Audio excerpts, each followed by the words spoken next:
How's it going, everyone? John here, and welcome back to another Streamlabs OBS tutorial video.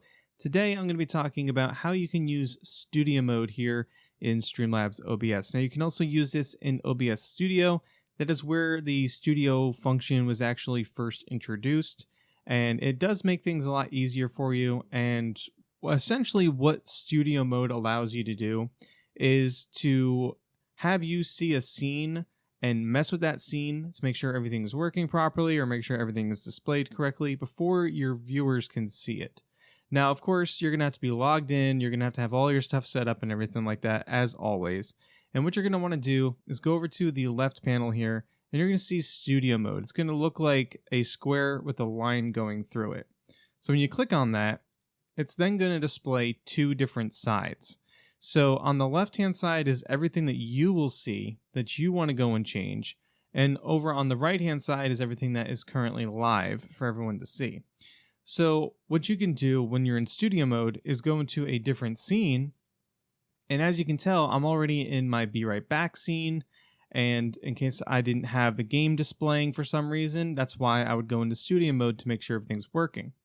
But once everything is adjusted however you want it, like if you wanted to add in extra widgets, you could do that. If you wanted to move things around on the scene, you could do that. If you wanted to hide things, you can do that too. So like you have full customization like you normally would before you start a stream, or even when you are currently on the scene and you wanted to make those adjustments. Everything is still there for you.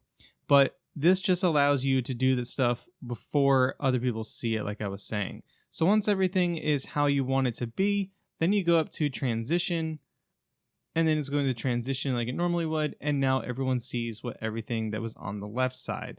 And then if you wanted to do that again, you just click on whatever scene that you wanted to go to, make the adjustments, and then hit transition again.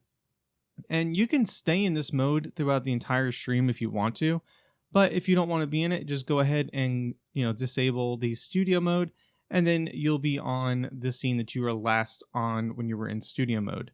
So if I go back to studio mode and I go to my BRB, and then if I click off studio mode, now I'm on the BRB, and that's what everyone's going to see live. So that's another way of doing it too, instead of hitting the transition. But that is pretty much how studio works. It's really, really helpful. And if you guys have any questions about it, let me know in the comment section below. And if you're wanting to learn more about streaming on the technical level of things, be sure to go ahead and take a look at the other content on the channel.